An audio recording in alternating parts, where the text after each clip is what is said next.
So here's a question I have been getting a lot being a desert gardener, and the fact that my garden has reached the 90s. Yep, we're in the 90s. And it is, where is your shade cloth and why haven't you put it up yet? Hi everyone, welcome back to my channel. I'm Shamira Benson, one part of Team Benson, and today we are talking shade cloth once the motorcycle goes past, and why I don't have my shade cloth up quite yet. Okay guys, so I am an organic gardener here in zone 9B in the Phoenix desert. And I'm in the city too. So that's why you hear things like motorcycles at times. And I often get the question, especially right around now when our temperatures are about 90 to 95 degrees during the day. And I will say about 85 to 95 degrees during the day because they fluctuate.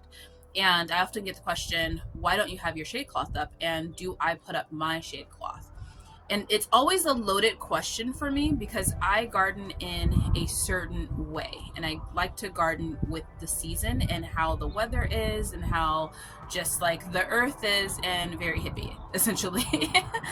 And my answer to that question is, one, we have to use the power of the sun when we have it.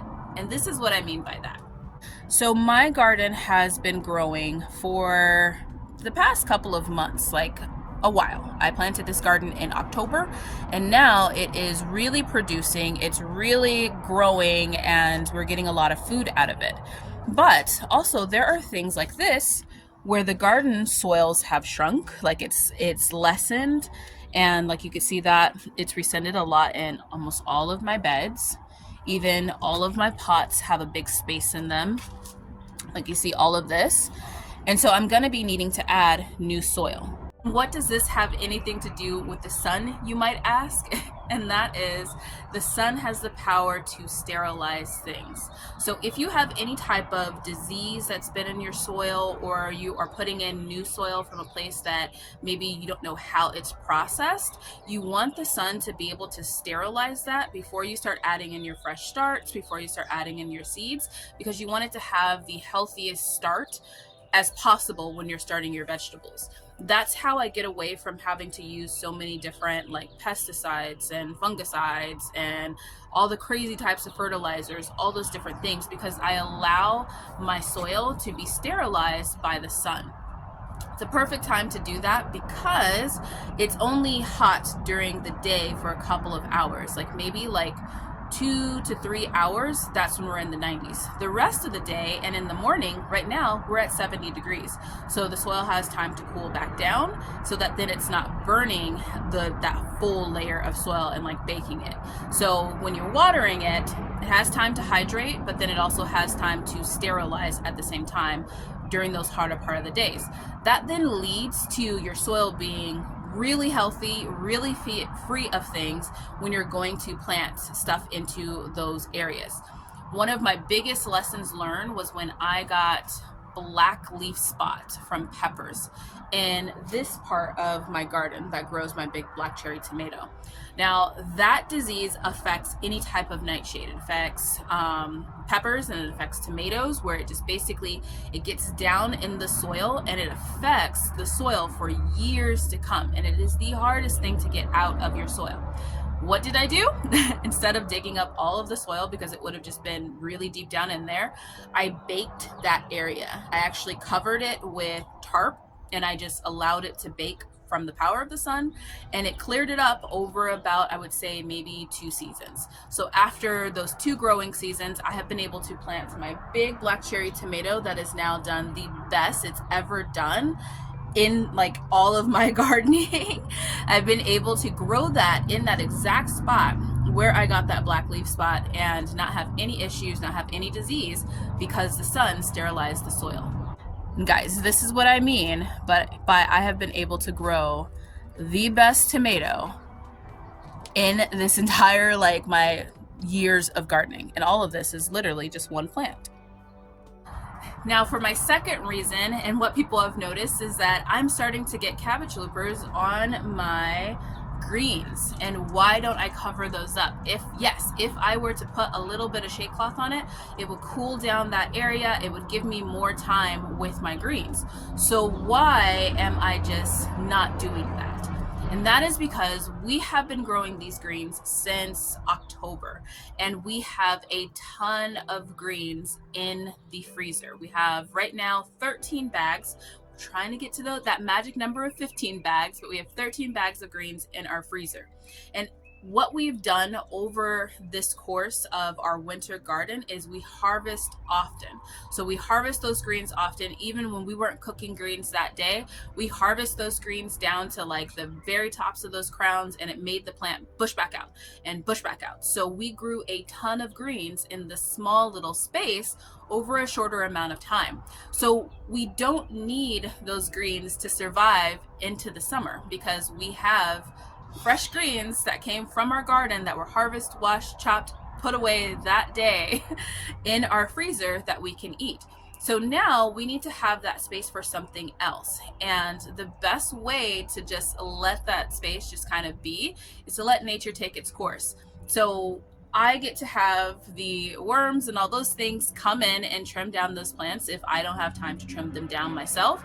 I will be going through and harvesting all of what I want, but it's time for that space to be active, because when you're trying to create an ecosystem, you need to be able to bring in other things as well. So if you have things like worms and different things like that, that's what's going to bring in those lizards. That's what's going to bring in the birds to eat any of those predators that are going to come in and just eat your garden when there's like an abundance of problems in your garden. Okay guys, my phone died, so I had to charge it, but the last point I wanted to make with sterilizing your soil is also for those of you guys that overloved your garden during the rainy season, meaning you watered it way too much and now you have gnats and mosquitoes that are in your garden like crazy. Letting the sun bake that first layer is going to really help to get rid of all of those eggs of the mosquitoes and the gnats. So don't forget to let your garden have its time and do that. So that means things like my collard greens are coming out, and like my Brussels sprouts are coming out, because as you can see, they cover up so much of the soil. So once they come out, we'll see a explode of growth in like a lot of the onions and like the garlic and stuff like that. But also we'll get that top layer of soil really, really sterilized. And the last point I would like to make is that we are going out with the old, in with the new, which means we are planting some of our summer crops. And some of our summer crops prefer it to be 110 degrees for it to grow, like our Armenian cucumber. My Armenian cucumber is not going to grow and not going to do well, and it's going to attract a lot of pests if it's not warm. So when we have still colder nights where it's like, I think our nights are getting down still to like 65, then that Armenian cucumber is going to be unhappy, especially if I have shade cloth already over top of it, because then that'll lower it down even more. So for those things to sprout, like my corn, my Armenian cucumber, my squashes, all of those different things, they need this warm weather. And usually I start planting my seeds during this time, like right after Passover, when the temperatures are warmer during the day, but still a lot cooler at night. So that gives my seeds time to germinate, but germinate at a slower rate, so that then they don't pop up and then instantly start attracting bugs. I'm part of a lot of Facebook groups in like Arizona gardening Facebook groups on Facebook. I said that like 20 times, Facebook like 20 times, but it's because I was in the process of a thought, guys. But I see a lot of people posting pictures of just their squash and their cucumbers and all of that just looking just ravished, and it looks really, really bad. And they're like, what do I spray on it? And that is just them planting it too early, and that plant saying, oh, the nights are too cold, so I'm going to attract some bugs to come in and kill me and just try and grow this one little fruit that I want to grow and then be out of here. So that's, if you look at my beans, you'll see a lot of that going on too, because my beans, although I planted them at a decent time, I didn't plant them at the perfect time. So they're struggling a little bit. But I hope that this video was helpful for you guys. If there is something you should be doing right now, it's if you don't have enough shade cloth, you should be buying some, because once we get to the point to where people need it, that's when it's going to be hard to find. So I'll link down below where you can get shade cloth on Amazon. The one that I use, it is 40%. What that percent means, so I'll go anywhere between 30 to 40%, and what that percent means is that it's blocking that percentage of the sun. So you don't want to go past your 40%. That's the max you want to go, because you don't want to block those sun rays from getting to the plant and allowing that plant to photosynthesize. Then it'll be just like growing your plant in the shade. So I'll put that down below for you guys if you guys are in need of some shade cloth for your garden. But happy Passover to everybody that is celebrating. I want to bring you guys into the house and show you guys a special little story for those of you guys that want to hear what's going on for us for Passover. But yeah, for everybody else, until next time, grow yourselves a garden, because even a small space can provide you with tons of food. Bye guys. Okay guys, so here is my quick Passover story I would like to share with you guys. Now, for those of you guys that don't know, I am a Jewish woman, and a lot of times people think that I'm a Hebrew Israelite, and I think it's because I'm black, but I'm not. There are black Jews in this world, guys, and I am one of them. Now, I have plates that are very special to me for Passover. They look like this. And these plates are so special for me because they were made in, I don't know if you guys can see that, very small, but 1993. Now, my birthday is around Passover time, which is probably one of the reasons why I connect to Passover so fondly. That and Passover is very special to our household, with being able to break bonds of slavery, because that's what we talk about at our Passover Seder. But my mom took me when I was 8 years old to a plate store, like a kitchen store in Czechoslovakia, which is now probably called, I think, like the Czech Republic or something like that. But it was called Czechoslovakia back in the day. And she said for my birthday, I could pick out any plate set that I wanted, and that it would be a birthday gift now, but I wouldn't be able to take it until I bought my first house. So she bought me this plate set, and it is the entire set. And so when I turned 23, I purchased my first home, which is actually this home that we live in now. And my mom came over my house for my wedding, or for my housewarming gift, and she gave me the plate set that I bought, or that she bought me when I was 8 years old.